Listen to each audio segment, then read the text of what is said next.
Graça e paz, irmãos. Boa noite. Para mim, irmãos, em mais essa oportunidade de tratar sobre o tema família, é um privilégio, é uma honra. E eu vou querer que os irmãos abram suas Bíblias em Neemias, no capítulo 1. Irmãos, agora para falar sobre o nosso tema, eu tenho muito prazer de tratar sobre esse tema, eu confesso aos irmãos, é a segunda oportunidade que eu vou usar esse texto para pregar. Um grande pregador do Brasil, renomadíssimo, diz que um sermão, para ficar bom, ele precisa de pelo menos 15 oportunidades, né, Juliano? Para vir sendo lapidado. 15 oportunidades a gente não tem, mas certamente a tendência é que o sermão melhore à medida que ele vai sendo pregado. Como eu nunca preguei esse sermão aqui, me sinto à vontade para isso. Mas toda vez que a gente vai fazer um sermão, e mesmo que a gente já o tenha pregado, mas a gente adapta ele e o Espírito vai nos conduzindo a novas explicações ou a ênfases diferentes de acordo com o nosso público e a aplicações também diferentes. Então, em mais essa oportunidade, irmãos, eu tenho certeza que, além daquilo que eu já estava preparado para falar, outras coisas surgiram durante essa preparação que certamente vai edificar a vida dos irmãos. Tá joia? Então é isso. Neemias, no capítulo 1. Vamos à leitura desse texto com atenção. A minha Bíblia é a Almeida atualizada. Diz assim: as palavras de Neemias, filho de Acalias, no mês de Quisleu, no ano... Neemias 1, capítulo 1. No mês de Quisleu, no mês de Quisleu, no ano 20º, estando eu na cidade de Suzã, veio Hanani, um de meus irmãos, com alguns de Judá. Então lhes perguntei pelos judeus que escaparam e que não foram levados para o exílio e acerca de Jerusalém. E disseram-me: os restantes que não foram levados para o exílio e se acham lá na província estão em grande miséria e desprezo. Os muros de Jerusalém estão derribados e as suas portas queimadas. Tendo eu ouvido estas palavras, assentei-me e chorei, e lamentei por alguns dias, e estive jejuando e orando perante o Deus dos céus. E disse: ah, Senhor, Deus dos céus, Deus grande e temível, que guardas a aliança e a misericórdia para com aqueles que te amam e guardam os teus mandamentos. Estejam, pois, atentos os teus ouvidos e os teus olhos abertos para acudires à oração do teu servo, que hoje faço a tua presença dia e noite. Pelos filhos de Israel, teus servos, faço confissão, pelos pecados dos filhos de Israel, os quais temos cometido contra ti, pois eu e a casa de meu pai temos pecado. Temos procedido de todo corruptamente contra ti. Não temos guardado os mandamentos e nem os estatutos, nem os juízos que ordenaste a Moisés, teu servo. Lembra-te da palavra que ordenaste a Moisés, teu servo, dizendo: se transgredirdes, eu vos espalharei por entre os povos. Mas se vos converterdes a mim e guardardes os meus mandamentos, os cumprirdes, então, ainda que os vossos rejeitados estejam pelas extremidades do céu, e de lá os ajuntarei e os trarei para o lugar que tenho escolhido, para ali fazer habitar o meu nome. Estes ainda são os teus servos e o teu povo que resgataste com teu grande poder e com a tua mão poderosa. Ah, Senhor, estejam, pois, atentos os teus ouvidos à oração do teu servo e às dos teus servos que se agradam de temer o teu nome. Concede que seja bem sucedido hoje o teu servo, e dá-lhe mercê perante este homem. Nesse tempo eu era copeiro do rei.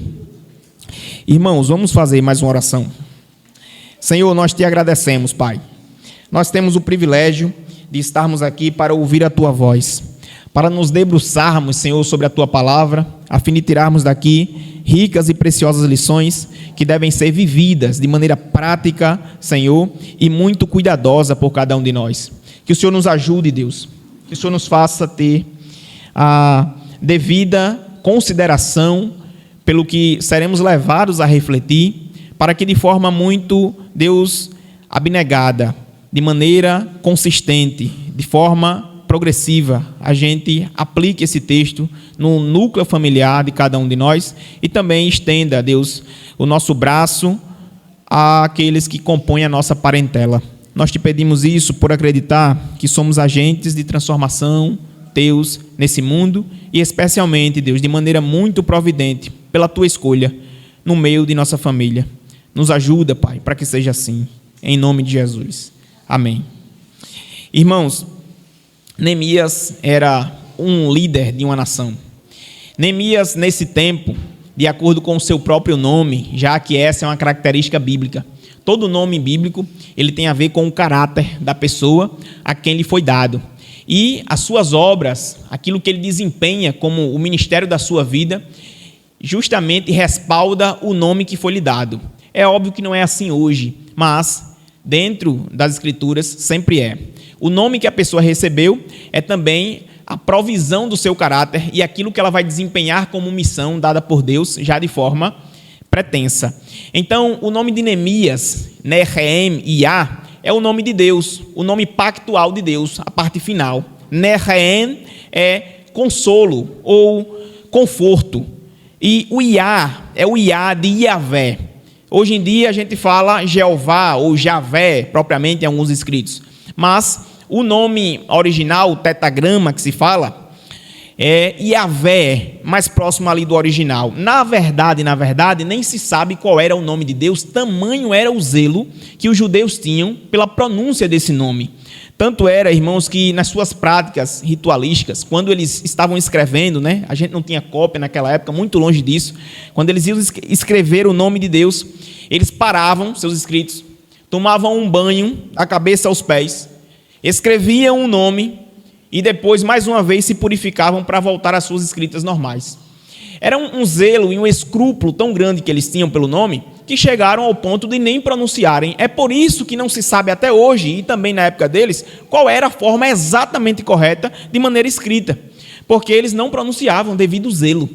E isso, em razão deles interpretarem os 10 mandamentos, especialmente o que nós já vimos aqui, não tomarás o nome do Senhor teu Deus em vão, dessa maneira. A gente entendeu e viu muito bem aqui, com o nosso querido pastor, que não é assim, que não deveria ser dessa forma propriamente, ainda que, se você fizer um voto a Deus, ou se você quiser resguardar por atitude sua própria, alguma atitude, algum gesto de santidade ou de valor, que lhe seja particular, sem impor isso a ninguém, como causa de peso ou de exigência normativa, você pode fazer isso muito bem, isso é entre você e Deus. Só que, na prática religiosa dos judeus, especialmente dos fariseus, isso era um peso que eles impunham às pessoas, que acabou se tornando uma tradição de homens, nós entendemos assim. Porém, quando qualquer que fosse um personagem bíblico recebia o nome de Deus, então realmente era para desempenhar a função pela qual Deus, de forma já originária, tinha designado para ele. Então Neemias é um consolador, Neemias é um confortador, porque os tempos aqui eram muito difíceis. Nós iremos observar com atenção em cada verso. Os nossos tempos, porém, irmãos, de forma paralela e proporcional, também não são fáceis. Os nossos tempos são difíceis. E Deus também nos levantou, onde nos levantou, como confortadores, como consoladores. Só que a grande questão é que o confortador e o consolador, ele não faz isso de maneira insensível, só pelo cargo que lhe compete ou pela, talvez, proficiência ou competência que tenha para desempenhar. Não é porque ele sabe fazer ou porque ele tem como executar que ele vai desempenhar um papel de conselheiro, que alguém de consola ou que conforta. Na verdade, ele faz isso se colocando na causa. Ele faz isso como alguém que sente a dor. Para você consolar de verdade, você tem que ser bastante empático e buscar entender o que é que passa na mente da pessoa, ou seja, o que é que ela pensa, como é que ela interpreta, como é que ela sente e qual é a vontade que ela tem a respeito da causa. Então, irmãos, só para que a gente entenda isso e para que a gente se aproxime dessa realidade o máximo possível, Neemias estava muito longe daquilo que era o ambiente da sua dor. Geograficamente, ele estava muito longe. E falando até do seu nascimento e da origem das suas características de local, ele estava também muitíssimo longe. Apesar de Neemias ser um judeu étnico, judeu de nascimento, mas ele nasceu no cativeiro. Ele não conhecia a realidade da vivência daquele povo. Porém, quando essa ocasião se apresenta, Neemias entende que ali era o seu povo, ali era a sua descendência, ali eram os seus. E ele se coloca como um intercessor daquela causa. Alguém que sente aquela dor. A minha primeira aplicação, irmãos, é que muitas vezes nós não conhecemos a descendência da nossa família. Às vezes a gente tem poucas informações até mesmo dos nossos avós. E os bisavós, geralmente a gente nem conhece. Quando muito conhece, a gente sabe o nome e etc. Às vezes, isso muito nos atrapalha. Porque quem não conhece as suas origens, fica sem entender, muitas vezes, alguns problemas que são próprios do seu núcleo familiar e também, mais ainda, da sua parentela. Famílias grandes são famílias que tendem a ter dificuldades de relacionamento, tanto por faixa etária como por personalidade. É difícil que a gente consiga desenvolver um ambiente fraterno, harmônico, coeso, onde existe muita gente. Mas não é impossível. E no nosso caso, nós que somos representantes de Cristo, nós que como Neemias somos consoladores, confortadores, e em outras palavras do Novo Testamento, mais propriamente, nós somos embaixadores, nós somos despenseiros, nós somos ministros. Tudo isso a gente resume como representante. Nós representamos aquele que consola. Nós representamos aquele que conforta. E ninguém é mais consolador e mais confortador do que a pessoa do próprio Jesus Cristo. Neemias aqui, então, é uma representação de Cristo. Irmãos, nessa ocasião, a gente precisa lembrar ainda, fazendo uma mescla com o texto, e a partir do capítulo 3, a gente vai andar com um pouco mais de pressa. Mas vejam bem, o contexto de Jerusalém era um contexto muito difícil. E, embora Neemias estivesse longe, o texto termina dizendo isso no verso 11, numa posição privilegiadíssima, ele era copeiro do rei. Então, se alguém comia comida boa, essa pessoa era Neemias. Se alguém vivia num lugar bom, essa pessoa era Neemias. Se alguém era bem assistido, estava bem representado, tinha um aparato econômico bom à sua disposição, essa pessoa era Neemias, porque ele era o copeiro do rei. Ele era uma pessoa que assistia perante o rei, estava próximo ao rei. E o rei aqui era o rei Assuero, ou Artaxerxes. Nos filmes de guerra a gente conhece essa figura. Para quem já assistiu ali Espartacus ou 300, é aquela figura que é representada aqui nas páginas da Bíblia, o rei Assuero ou Artaxerxes. Naquela época, também dominava um império, ou uma proporção muito grande de terra, que depois veio a ser, de fato, um império mundial. Então, Neemias estava muito bem, irmãos, certamente muito bem. A grande questão é que Jerusalém não estava. Às vezes, nós podemos estar muito bem, mas os nossos não estão. Às vezes, nós podemos estar nos sentindo muito bem, conquistando, avançando, desenvolvendo, com potencial, com projeção, com saúde, com expectativa, mas aqueles que estão ao nosso redor, nosso núcleo familiar e a nossa parentela, não estão. Nós somos responsáveis por eles. Nós somos responsáveis por sentirmos as dores deles. Ainda que nós não a conheçamos com profundidade, mas pelo fato de estarmos ligados de forma consanguínea, e Deus valoriza muito isso, a sua aliança, o seu pacto, aqueles a quem desde o nascimento Ele quis que nós tivéssemos relacionamento, são a nossa responsabilidade. Então Neemias entende isso. Jerusalém tinha ido para o cativeiro da Babilônia, pela primeira oportunidade que a primeira leva é vinda do cativeiro, a pessoa em destaque é Zorobabel. E Zorobabel, ele quer reconstruir o templo, porque o templo é o lugar da presença de Deus, representando a presença de Deus. E Zorobabel luta para reconstruir um templo, um personagem significativíssimo. Ele luta para reconstruir o templo. Na segunda leva, o personagem em destaque é Esdras. E Esdras resgata o livro da lei e quer ensinar o povo a lei, que o povo não sabia. O povo vivia em cativeiro. Era um período muito longo. E o povo tinha perdido os hábitos, tinha perdido os costumes, eles tinham perdido as essências. Inclusive, é em razão disso que os samaritanos surgem, porque era um povo que se misturou com outros povos e também eram sincréticos. Além da mistura étnica, eles se misturaram religiosamente. Então a essência de Deus ela vai saindo da vida. A essência de Deus, o compromisso com Deus, as características de Deus, as marcas de Cristo vão saindo da vida. Na ocasião de Neemias, irmãos, Neemias vem para reconstruir os muros da cidade. Então, primeiro o templo, a presença, depois o ensinamento da lei, o caráter, as características, a essência de Deus na vida do povo, e por último, os muros da cidade que representavam a honra da cidade, a organização da cidade, a economia de uma forma geral, a gerência da cidade. Então Neemias vem para cumprir essa tarefa. Nessa ocasião, o texto diz que o seu irmão Acalias, acompanhe, e agora a gente anda mais rápido, e quando chegar no verso 3, de forma cadenciada. Acalias, no mês de Quisleu, esse mês aqui, irmãos, era sempre da metade. Então era novembro, dezembro, era o nosso novembro, dezembro lá dos judeus. No mês de Quisleu, no 20º, estando eu na cidadela de Suzã, o local que ele estava, o palácio de inverno, veio Hanani, um de meus irmãos, com alguns de Judá. Então lhes perguntei pelos judeus que escaparam e que não foram levados para o exílio e acerca de Jerusalém. Ele está dizendo, dos que ficaram lá, como é que está a situação? Isso era muito tempo, irmãos, muito tempo depois. Às vezes a gente se esquece rápido, né? E dizem que na nossa cultura, os brasileiros em geral, muito embora em razão da política, tem memória curta. A gente se esquece com facilidade. Eu não acho que isso é geral, mas uma grande massa, uma grande parcela da sociedade realmente se esquece com facilidade. E isso é ruim para nós.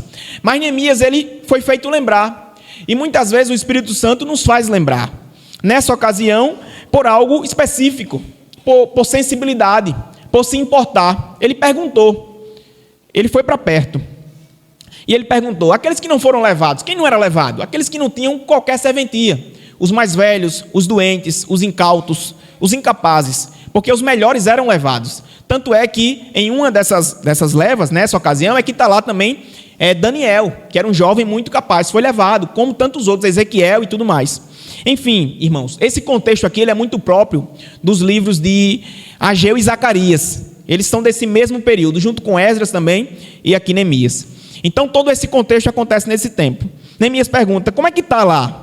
E disseram-me, versículo 3, os restantes que não foram levados para o exílio e se acham lá na província, estão em grande miséria e desprezo. Os muros de Jerusalém estão derribados e as suas portas estão queimadas.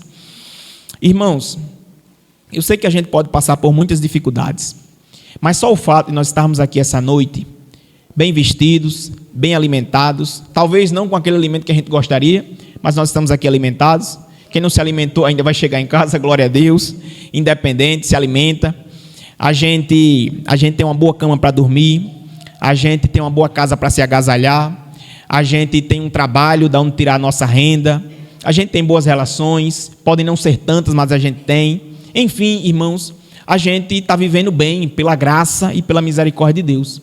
E se a gente se comparar a algumas pessoas em particular que vivem abaixo da linha da miséria no nosso país, e não são poucas, irmãos, a gente não está vivendo bem.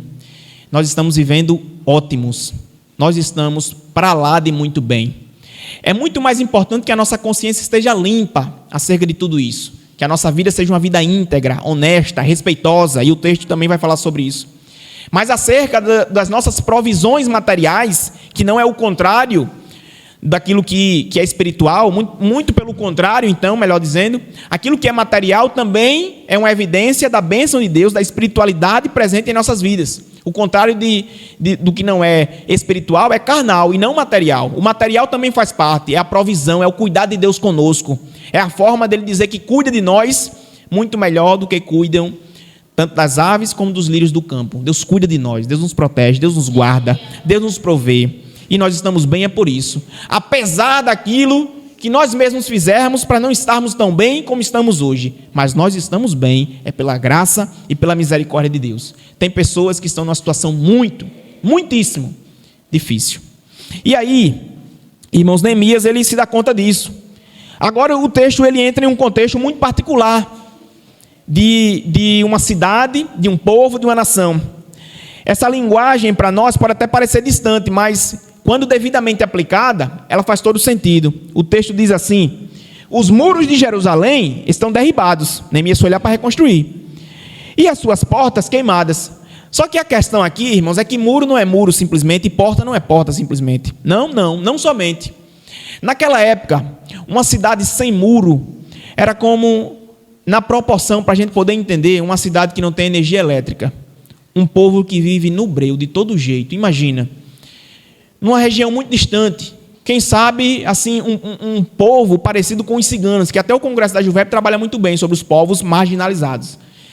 E, quem sabe, era um povo assim, ou quilombolas, vive assim, muito distante, muito isolado, como numa tribo, bem primata, no estilo, né, na essência, ou então como um povo nômade, sem recursos, que vive de todo jeito, que vive peregrino, que vive se instalando de tempos em tempos em lugares diferentes, enfim, de maneira bem rudimentar.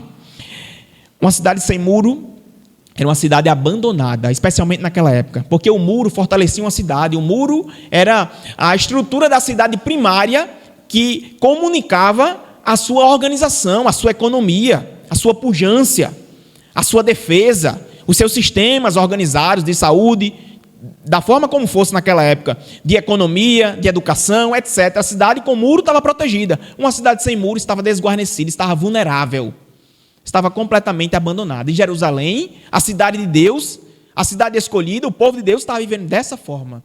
E depois ele fala portas queimadas. Bom, a porta basicamente entra e sai, ela é um critério. Só que naquela época, a porta servia também como instrumento judiciário. Os principais julgavam as causas do povo às portas da cidade.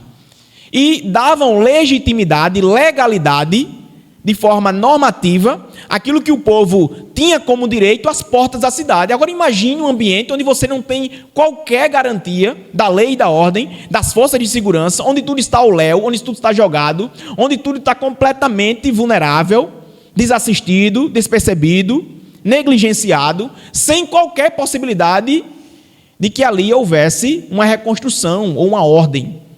Tudo estava muito mal, irmãos, e o povo estava também extremamente debilitado. Pois essa é a condição.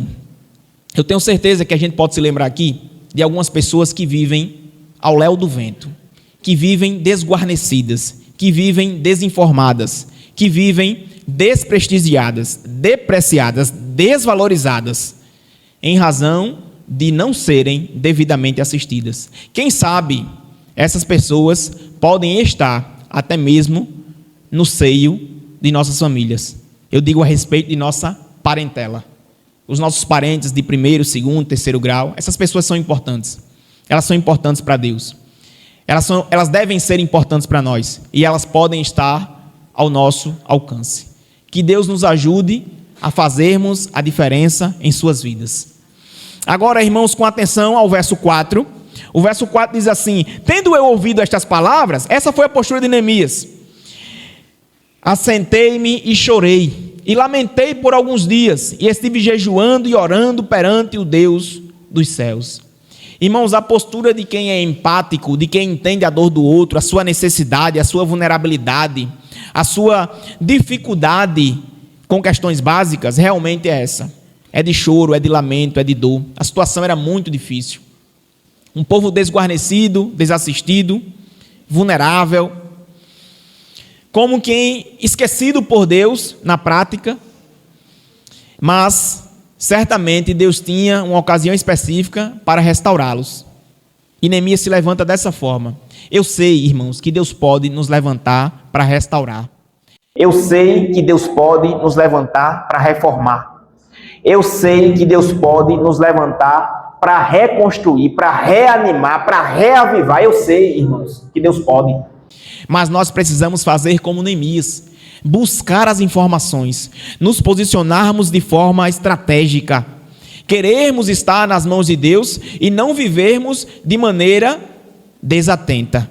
Neemias procurou saber. Teve um tempo que a mente dele instalou para isso, teve uma oportunidade, teve um tempo específico. E Deus, nesse tempo, também nos levanta para resolver causas, para restaurar relacionamentos, para reavivar pessoas, para reformar obras, para fazermos a diferença naquilo em que a essência foi preservada, mas que precisa de suporte. Seja qual for a situação, seja a situação do templo, a presença de Deus, pode ser a reconstrução do muro, a honra da cidade ou a honra da pessoa, ou pode ser até mesmo o ensinamento da lei, o caráter de Deus. Eu sei, irmãos, que Deus, ele resgata caráter.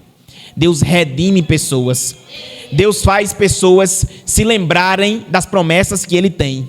E Deus reafirma os seus compromissos com aqueles que estão à sua disposição para serem os seus representantes. Foi assim que Neemias se portou. Mas antes ele chorou, mas antes ele jejuou, mas antes ele lamentou, ele sentiu aquela dor, ele se importou e ele esteve à disposição. O verso 5, irmãos, diz: E disse: Senhor, essa é a sua oração. Deus dos céus, Deus grande e temível, que guarda as alianças e a misericórdia para com aqueles que te amam e guardam os teus mandamentos. Estejam, pois, atentos os teus ouvidos e os teus olhos abertos para acudires à oração do teu servo, que hoje faço a tua presença dia e noite, pelos filhos de Israel, teus servos. E faço confissão pelos pecados dos filhos de Israel, os quais temos cometido contra ti. Pois eu e a casa de meu pai temos pecado. Irmãos, é muito importante que na hora de nós confessarmos os nossos pecados, e talvez não propriamente os nossos pecados, pecados de comissão, mas aquilo que a nossa instrumentalidade falhou, muitas vezes proporciona dentro da engrenagem familiar uma fraqueza, uma vulnerabilidade. E outra pessoa pecou, não fomos nós, mas dentro da estrutura, quem sabe nós temos a nossa parcela de responsabilidade. A família é uma engrenagem. E aqui, irmãos, uma engrenagem, uma estrutura. Então, quando uma peça ela fica danificada, certamente toda a estrutura vai ser comprometida. É como utilizar a linguagem do futebol, que é muito própria para nós. Às vezes alguém falha no time e o time levou um gol. E a gente não pode dizer: eita, o fulano ali que falhou levou um gol. Não foi ele que levou o gol. O time levou o gol. Ele falhou, mas o time levou o gol. Quem sabe a falha dele não foi propriamente dele. Porque para quem entende um pouquinho de tática, né? Juliano é especialista aqui. Ele gostou da convocação, especialmente porque Neymar estava lá. Mas, irmãos, para quem entende um pouquinho de tática, às vezes um determinado jogador, seja no futebol, no basquete, no voleibol ou em outra posição, ele errou porque ele foi provocado ao erro. É como um acidente até. Às vezes uma medida imprudente, uma medida negligente de um motorista, de um mau condutor, provoca um acidente. Quem bateu nele leva a culpa. Mas quem estava errado era ele. A perícia depois mostra o que acontece. Dependendo da regra ou da lei do trânsito, enfim, de todo um contexto, a perícia sabe identificar quem teve a maior culpa. Enfim, irmãos, muitas vezes a pessoa exposta, sim, ela pecou. Sim, foi ela que errou. Mas ela foi provocada ao erro em algumas situações, tanto pela sua ignorância ou pela imprudência daquele que deveria lhe orientar, lhe instruir, lhe proteger. E a nossa responsabilidade se torna ainda mais aguçada nesse ponto, porque nós temos a mente de Cristo. Nós devemos revelar a luz de Cristo. Nós devemos estar atentos aos pontos frágeis, às brechas, ou às lubrificações próprias que só o Espírito Santo pode promover para que os erros não sejam cometidos. E é por isso que Neemias diz: quando eles pecaram, nós pecamos, Senhor, nos perdoe, nós pecamos. Nós pecamos, nós temos cometido. Irmãos, não dá para dizer que quando uma pessoa peca no seu familiar, o seu pecado somente atingirá a ela. Nos lembremos então agora de Davi. Quando Davi confessa o seu pecado, no Salmo 51, ele diz: Senhor, Deus, eu pequei contra ti, e contra ti somente eu pequei. Mas nós sabemos que Davi não pecou contra Deus somente. Davi pecou contra Deus, sim. Ele pecou contra ele mesmo. Todo pecado é contra si próprio. Davi pecou contra Batseba. Davi pecou contra a nação. Davi pecou contra a sua família. Davi pecou contra os seus filhos. Davi pecou contra o seu reinado. Davi pecou contra todo mundo. Envolveu todo mundo, porque a responsabilidade dele era muito grande. Então, irmãos, a nossa consciência é a seguinte: dentro de uma estrutura, especialmente a célula número 1, que é a família, a mais importante, quando alguém peca, todos pecam. Quando alguém é atingido, todos são atingidos. Quando alguém sofre, todos sofrem. Quando alguém sente dor, todos sentem dor. Quando a situação é difícil para um, é difícil para todos. Porque existe um laço de irmandade e um vínculo que é indissolúvel, inquebrantável, incorruptível no seio da família, a ponto de se tornar uma coisa só. A família é um corpo, a igreja é um corpo, e um corpo é interligado. Os membros mudam de lugar, mas nós somos uma estrutura só. Nós temos uma mesma organização, nós temos uma mesma estrutura, e isso faz diferença. O verso, irmão 7, nos diz assim: temos procedido de todo corruptamente contra ti. Não temos guardado os mandamentos, nem os estatutos, nem os juízos que ordenastes a Moisés, teu servo. Ou seja, nós somos o povo da aliança. Esse negócio foi lá atrás. Foi lá atrás. Mas nós chegamos até aqui. Em algum momento nós falhamos. É inclusive por isso que nós fomos ao cativeiro. Certamente está implícito aqui na palavra de Neemias. É por isso que nós fomos ao cativeiro. Irmãos, alguns castigos, e Deus repreende e castiga a todos quantos amam. Algumas situações difíceis, algumas dores, alguns problemas nos aconteceram justamente porque Deus nos ama. E é preciso que a gente reconheça. Deus, talvez uma situação mais difícil, no meio da família, na minha vida em particular, que está sendo respaldada, que está sendo reverberada no seio da minha família, está acontecendo justamente porque eu ou alguém falhou. E, irmãos, essa consciência humilde de reconhecer. Amém. Falei em reverberar e reverberou mais o som. Essa consciência humilde de reconhecer que falhou, ela é necessária para a restauração.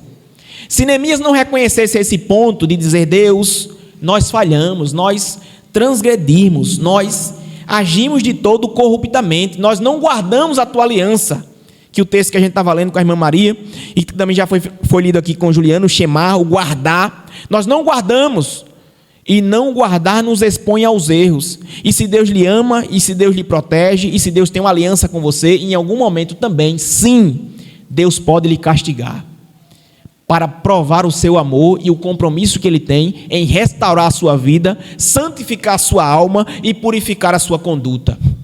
Deus pode fazer isso e certamente Ele faz.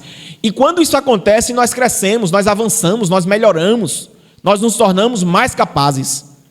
Neemias reconheceu isso, irmãos, no verso 7, e no 8 ele pede a misericórdia. Quando se pede para Deus lembrar, é a misericórdia. Deus não esquece nada, Deus sabe de tudo.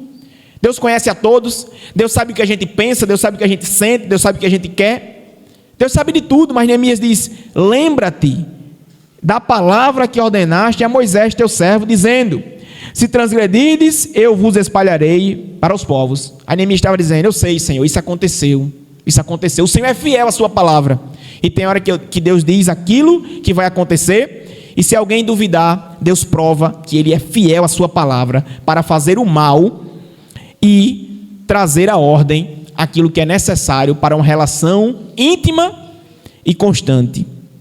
Então no verso 8 ele diz agora, no verso 9: mas se vos converterdes a mim e guardardes os meus mandamentos e os cumprirdes, então, ainda que os vossos rejeitados estejam pelas extremidades do céu, e de lá os ajuntarei e os trarei para o lugar que tenho escolhido, para ali fazer habitar o meu nome. Então, se houver arrependimento, as extremidades do céu, irmãos, são os lugares distantes. A distância aqui era gigantesca, em caráter geográfico, né? Muito grande, ainda mais para aquela época, por conta da dificuldade e da precariedade dos meios de transporte, ainda mais. Mas era muito longe. Mas Neemias sabia, ele confiava naquilo que era a palavra fiel, infalível, inerrante e inspirada de Deus. Se a gente se arrepender, o Senhor pode nos reajuntar, o Senhor pode nos resgatar, o Senhor pode nos redimir, o Senhor pode nos dar a tua aliança de novo, o Senhor pode nos colocar de pé, o Senhor pode nos fazer te representar de verdade. Neemias sabia, era isso que ele estava falando. Ó, irmãos, eu sei que nós podemos fazer mais para Deus. Eu sei que nós podemos nos colocar em uma posição melhor. Santificação quer dizer isso. A cada dia a gente se torna melhor. Esse é um processo dinâmico e também imparável. Constante. A gente vai de bem a melhor. Mas para isso é preciso reconhecer dia a dia os nossos pecados, as nossas falhas, as nossas dores. Pedir a Deus misericórdia de forma humilde, para que Deus nos ajude. Consertar a vida com Ele. Andar em paz, a consciência limpa, as mãos operosas, o braço estendido, para sermos de fato representantes de Cristo, de fato confortadores, de fato consoladores. Esse é o ponto de Neemias. E aí o verso 10, Neemias diz: estes ainda são os teus servos, e o teu povo que resgataste com o teu grande poder e com a tua mão poderosa. Ah, Senhor, estejam, pois, atentos os teus ouvidos à oração do teu servo e as dos teus servos que se agradam de temer o teu nome. Concede que sejam bem-sucedido hoje o teu servo e dá-lhe mercê perante este homem. Neste tempo eu era copeiro do rei. Ó, irmãos, apesar da posição muito boa economicamente, posturadamente, apesar da posição adequada aos olhos humanos, e alguém poderia dizer, Neemias está bem, Neemias é diferente, porque primeiro ele nem nasceu lá, ele é judeu de nascimento, mas Deus preserva ele num lugar bom, ele serve ao rei, é copeiro do rei, e ele está muito bem, então a vida dele está tudo ok. Mas Neemias disse, Senhor, eu também pequei, a minha posição pode ser boa, mas eu tenho que corrigir, eu particularmente tenho que corrigir, eu sei qual é a minha responsabilidade. E se o Senhor, Deus, encontrar no meu coração, tal qual aquele fariseu que entra no templo, junto ao publicano, na parábola de Lucas, e diz assim, Senhor, eu nem levanto os meus olhos, mas o Senhor sabe que eu estou aqui de todo o coração confessando o meu pecado. Não tem meias palavras, irmãos. Não tem meias palavras. Tem confissão de pecado, tem quebrantamento, tem jejum, tem oração, tem dor, tem reconhecimento, tem alma lavada e tem consciência limpa diante de Deus quando a gente fala a verdade. Senhor, eu pequei, mas eu estou precisando que o Senhor me ajude, me coloque de pé de novo, eu sei qual é a minha responsabilidade, ou melhor, eu quero saber, eu quero que o Senhor me deixe apto para te representar com excelência. E para isso, eu tenho que acreditar na tua misericórdia, na tua intervenção, na tua graça e no teu favor. Ó, irmãos, eu sei, nós temos problemas em família, no núcleo familiar nós temos, na parentela nós temos, mas Deus nos levanta para sermos consoladores, restauradores, confortadores. Assim como Neemias, termos um caráter humilde, reconhecer os erros, mas também termos uma postura de liderança, de acordo com a nossa posição, para fazer aquilo que está de acordo com o nosso alcance. Deus sabe aquilo que a gente pode fazer, Deus sabe os dons que nós temos, Deus sabe a responsabilidade que nos deu, e nós precisamos aguçar os nossos olhos e o nosso entendimento para saber exatamente aquilo que Ele quer de nós. Deus deseja nos usar de forma confortativa, consoladora e restauradora, para a glória do seu santo nome, no seio de nossas famílias. Amém? Vamos orar mais uma vez. Senhor, nós te agradecemos, Pai, que a vida de Neemias nos sirva como exemplo. Ó Senhor, nós podemos estar em situação boa, mas existem familiares nossos que estão em situações difíceis. Deus, nos dá força, nos dá estratégia, para que nós possamos, assim como Neemias, reconhecer aonde nós falhamos, aonde nós erramos, e Deus, nos colocarmos como instrumentos em tuas mãos, para operarmos a tua vontade. Nos ajuda, Senhor.